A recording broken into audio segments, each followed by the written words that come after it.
Today I want to teach and touch on some things with you that you perhaps have not heard before about the story of Chanukah. The teaching here today will be called the miracle of the Pach.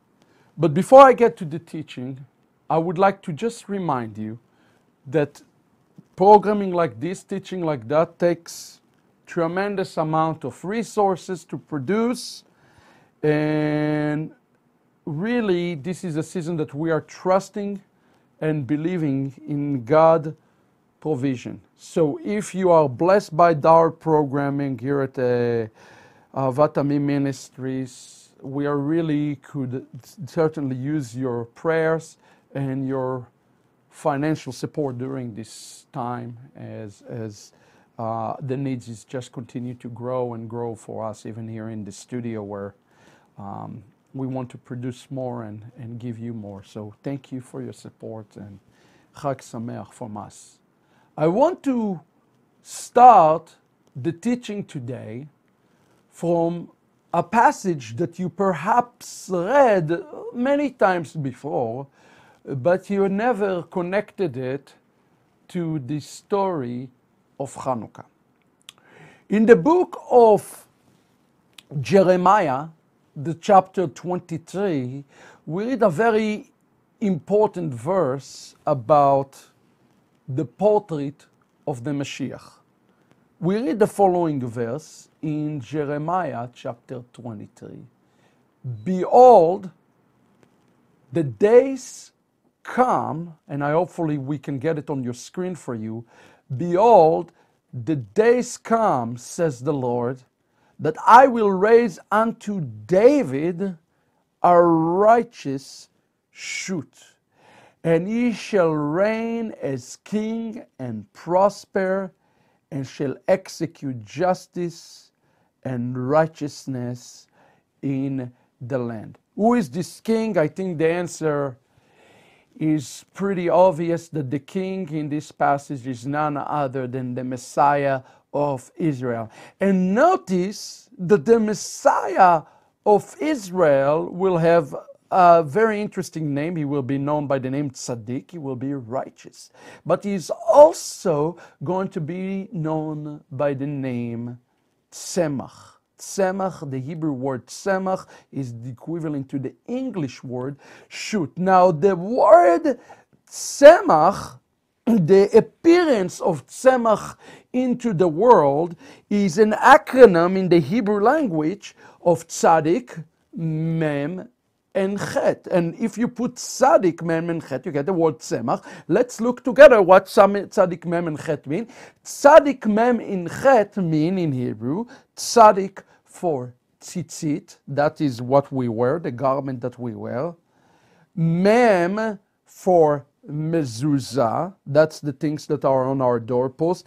And chet for the word Chanukah. The rabbi explained to us that the chet represents Chanukah. What is the connection between tzitzit to mezuzah to Chanukah? Well, the tzitzit and mezuzah are pretty self-explanatory. The more tikkun that we do, the more that we can do in Torah to come closer to God, the sooner the Messiah will return. The more tikkun that we can do, the faster Mashiach can appear in the world. The same is true about the mezuzah. The mezuzah represent God's name written upon our houses.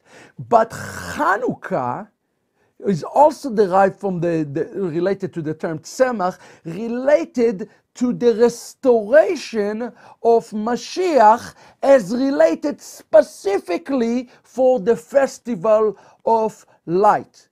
Today, I would like to explore with you briefly what is the connection, this mystery between the coming of tzemach to Chanukah. What is the connection between them? What is the connection between those lights to Chanukah, to the coming of this righteous shoot? For those of you know Hebrew, know that that we light the candles for 8 days, and it is acronym for what we're doing: lighting candles for 8 days of Chanukah. In Hebrew, it is madlikim, which means to light, shmonet, shmone is 8, yemei, days of Chanukah.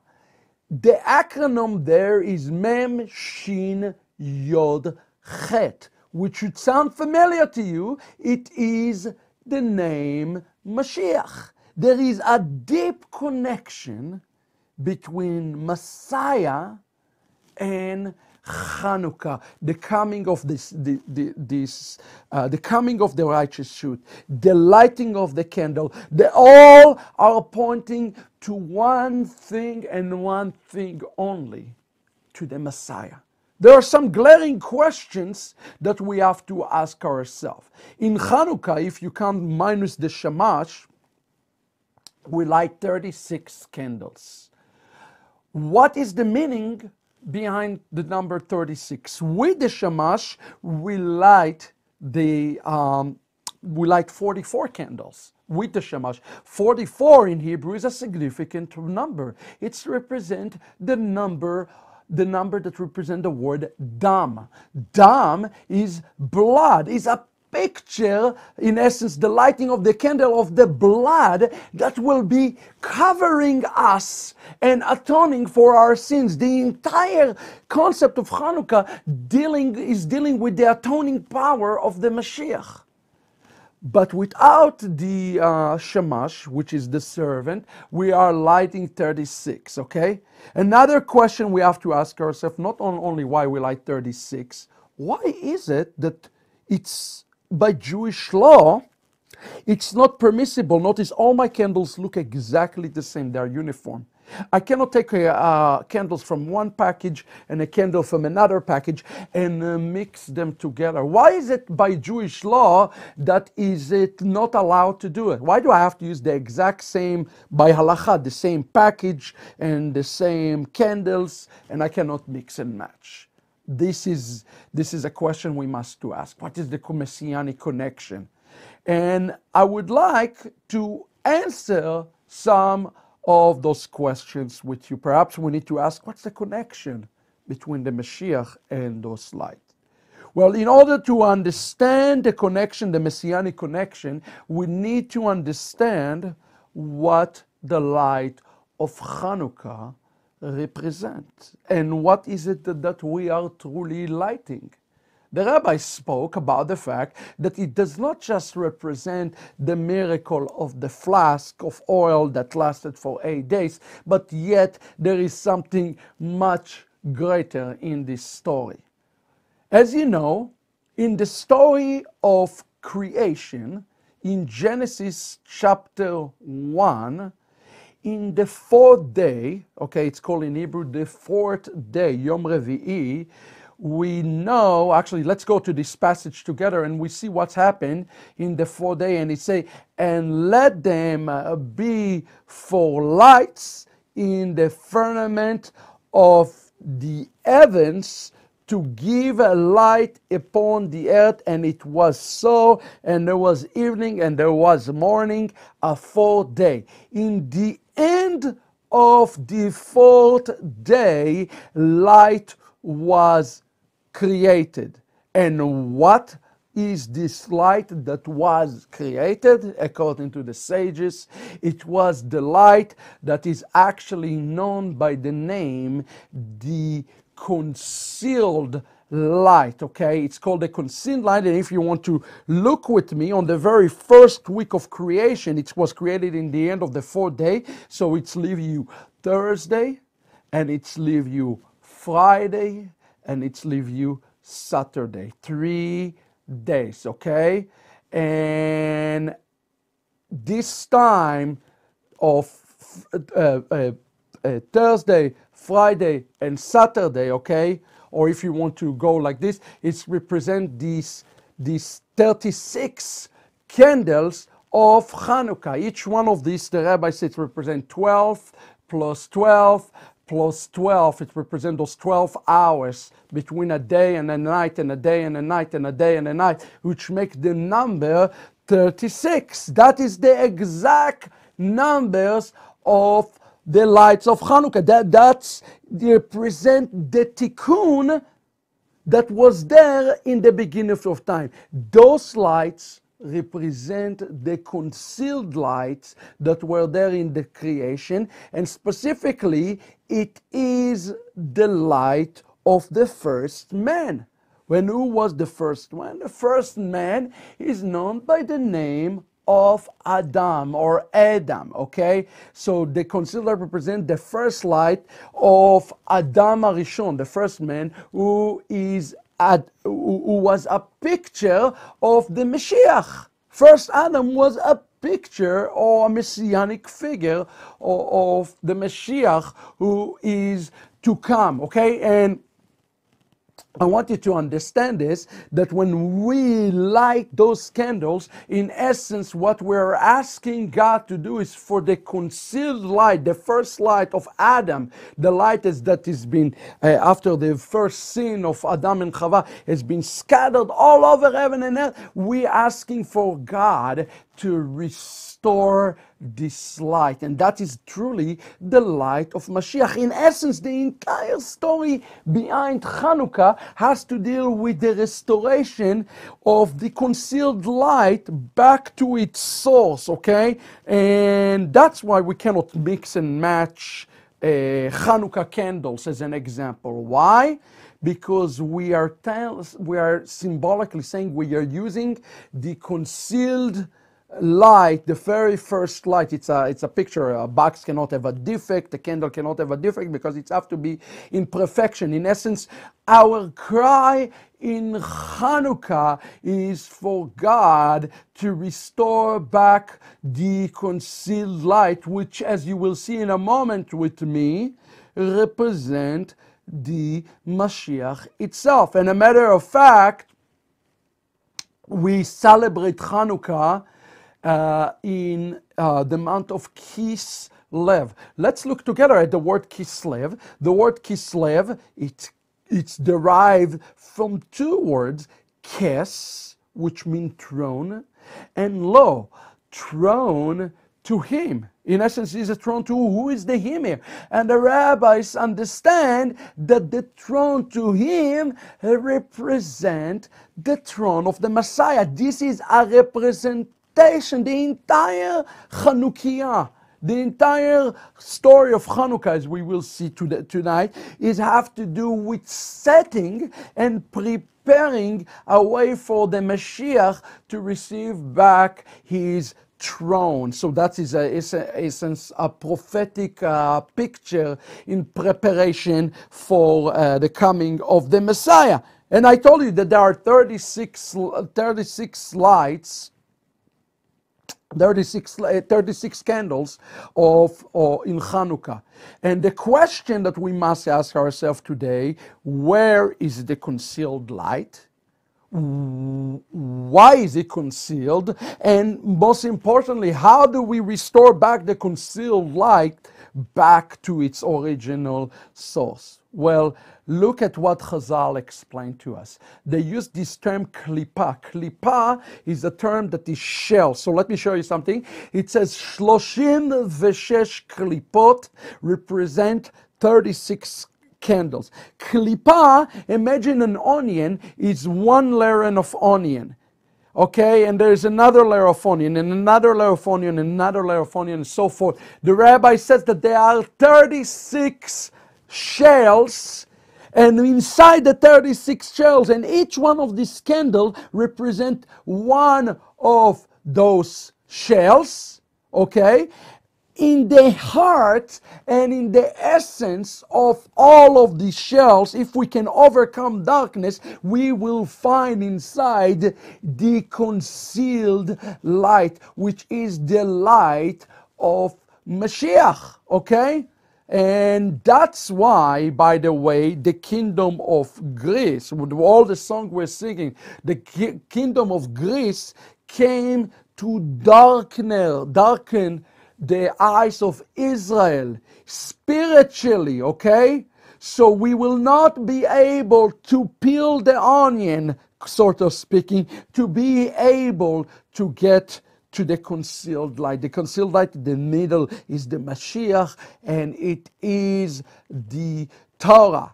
This light has been concealed, and our desire, that's why the rabbi said that we're to recite those 8 names of Mashiach, is to come to the essence, to the Shamash. And what it is in the middle of all of this is the concealed light. And it says, Chazal says, Hu horo shel melech Mashiach.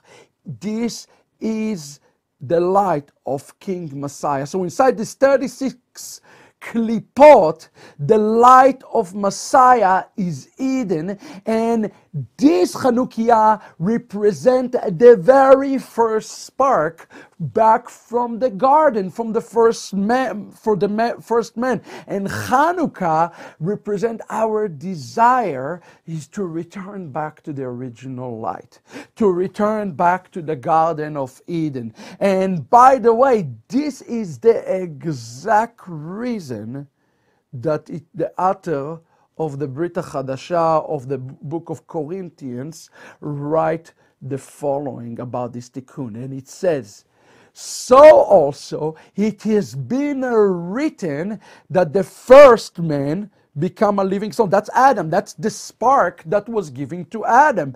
But it is the Adam Acharon, it is the last Adam who become a resurrected spirit. It is the role and the responsibility of the last Adam, okay, to restore all things back to the original creation. Yeshua come to restore the things that Adam, in essence, messed up in the garden and restore the world back to its original condition. Chanukah is a season of not just miracles, but it is a season of true desire to return back to the garden. What about you today? You're watching this program. Is your desire today to be restored back?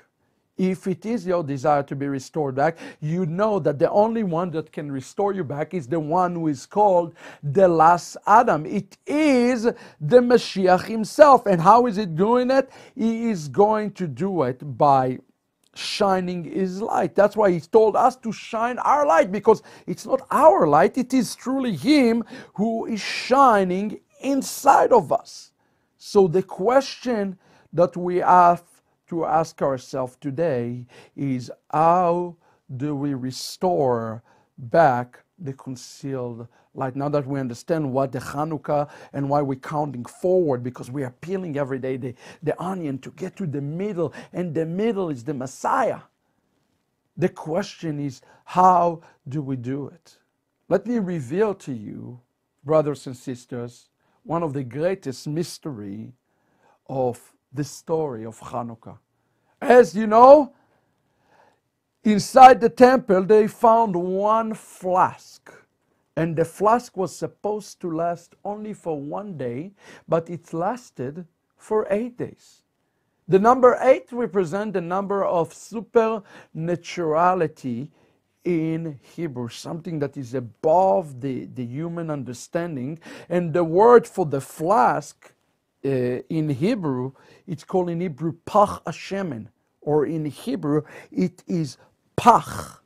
Pach literally means this flask. The miracle was in the oil that was inside the flask. There was something supernatural about this oil that allowed the menorah to light for 8 days.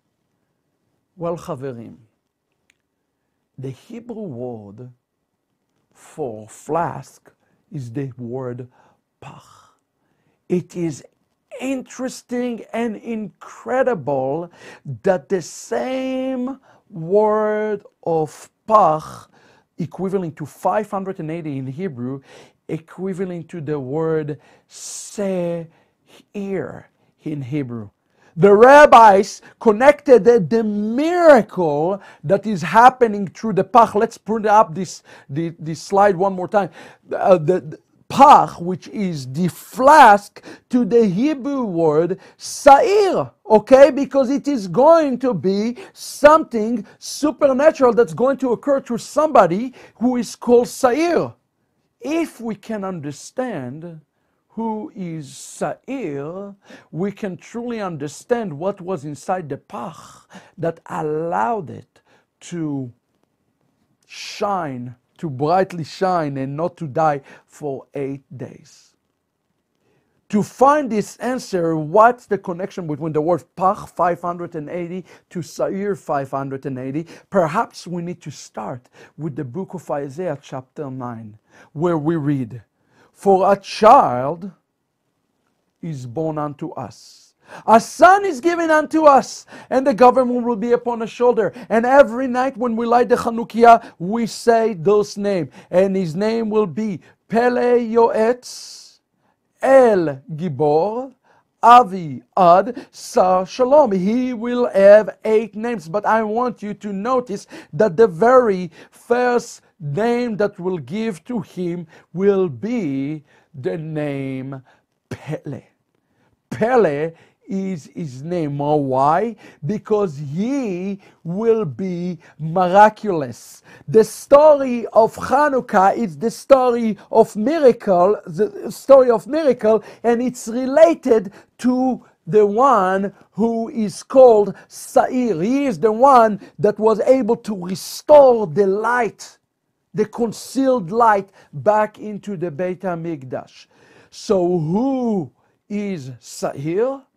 We find the answer for that in our Yom Kippur prayer.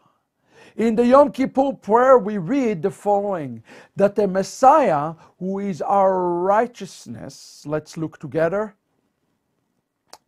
has turned away from us. We were perplexed, and nobody could justify us. He bears our iniquities and the yoke of our crimes upon himself, and he was pierced because of our iniquities. He carries our sins on his shoulders to find forgiveness for our misdeeds. We were healed by his bruises. It's time to create the eternal one, a new creation. Lift him up from a circle, draw him up from Sa'ir, and make us hear him again on top of Mount Lebanon in the end of Inon. In this incredible passage, we are quoting actually Isaiah 53, okay, and we are calling upon the one who will redeem us, and we say, bring him from a place called Sa'ir. The Hebrew word Sa'ir in the scripture literally mean to be full of hair, like my arm is hairy.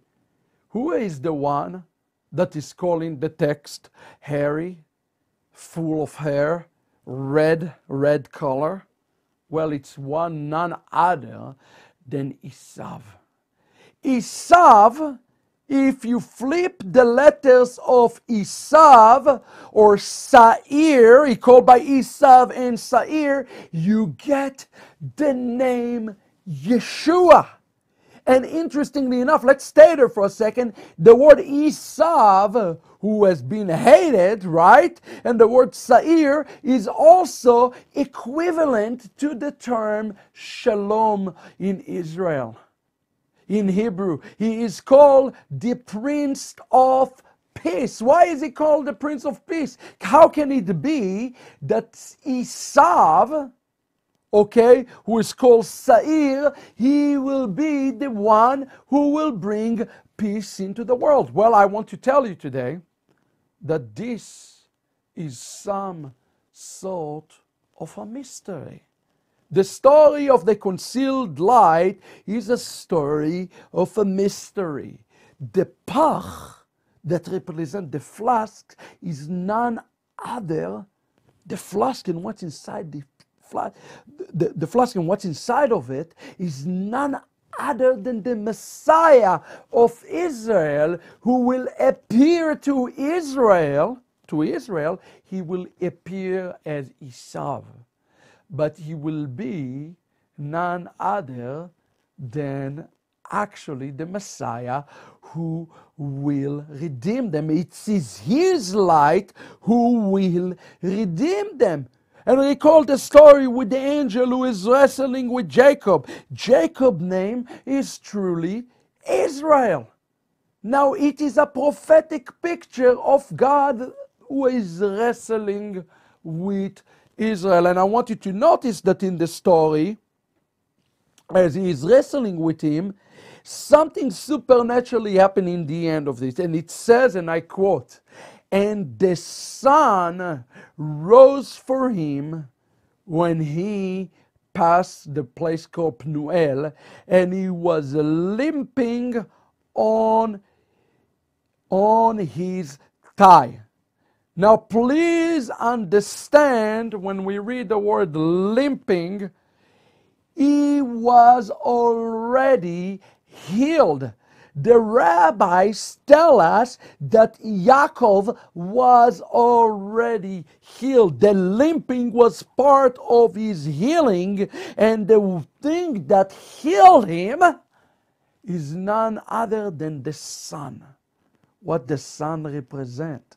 Sun is a representation or a picture of the light, okay? And the light is the one that can come only through the Pach. The Pach is the oil, what's inside the oil. It's a picture of the one who will bring healing into Israel. And the one who will bring healing into Israel is the one who is the Mashiach, who is the concealed light, but he will not appear to Israel as the concealed light. He will appear to Israel as the darkness.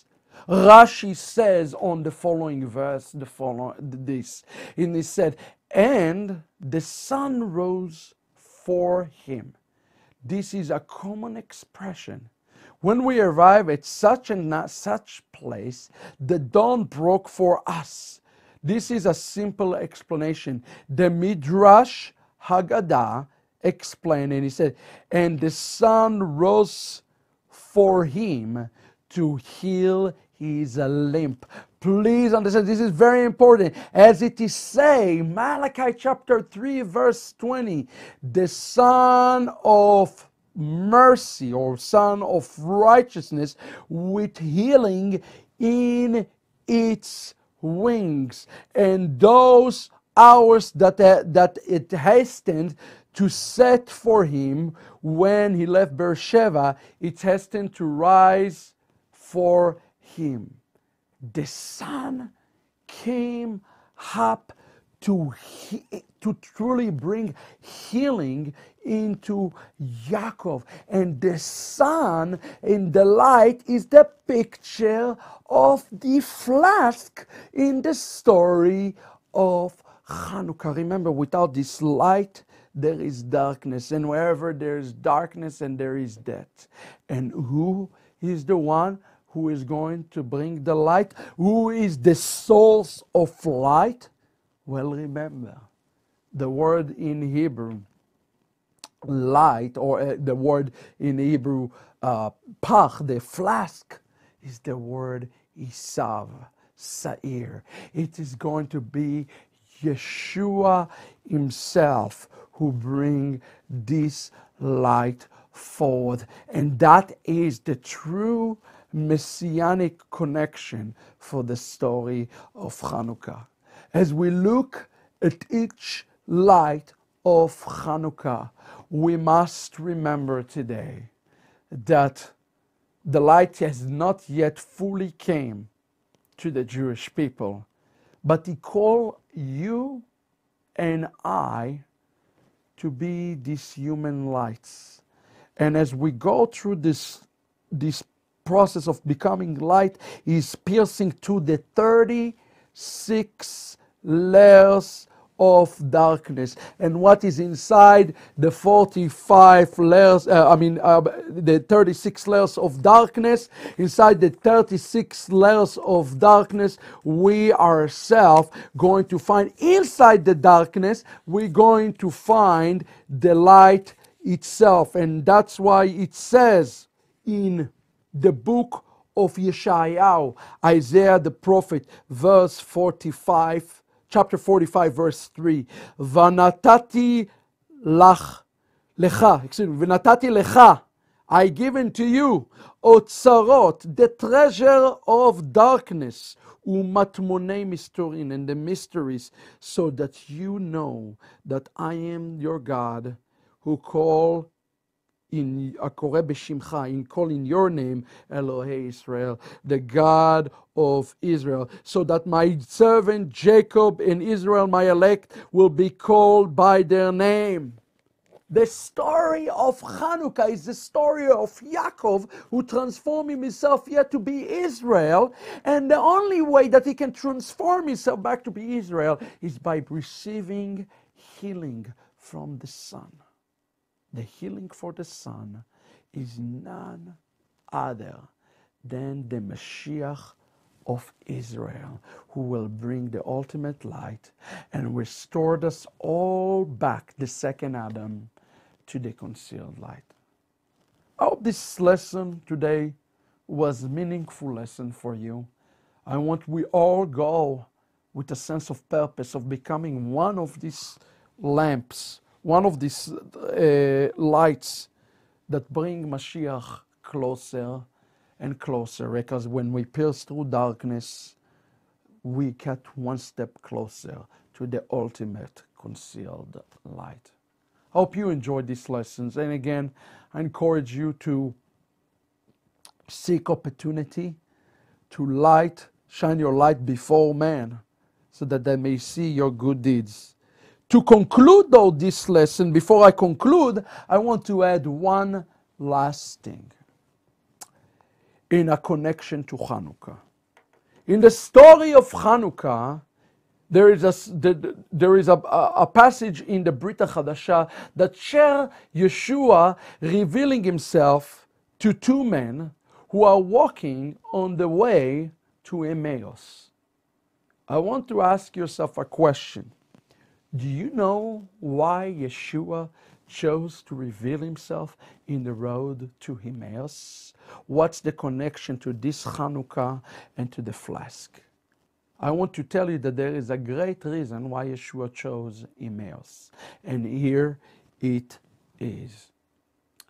Emmaus was the place where the greatest battle has taken place in liberating the temple, okay? Where Yehuda the Maccabee stood up and gave his famous speech where his warriors were outnumbered 1 to 10, and it happened in the city of Emmaus.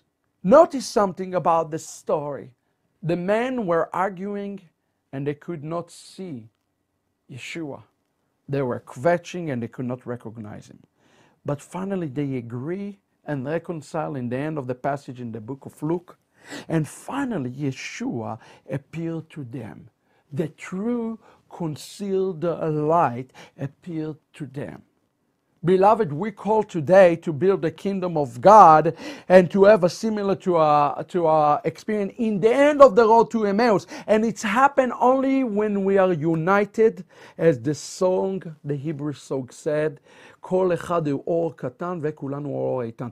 Each one of us is one tiny little light, but together we are a giant light. I encourage everybody, Jews, Gentiles, no matter what your background is, to join the light of Mashiach, so we can be this one giant light that ultimately bring back the concealed light back home. Hope you enjoyed this lesson. Thank you for your support and encouragement. God bless you, and Chag Chanukah Sameach. להתראות.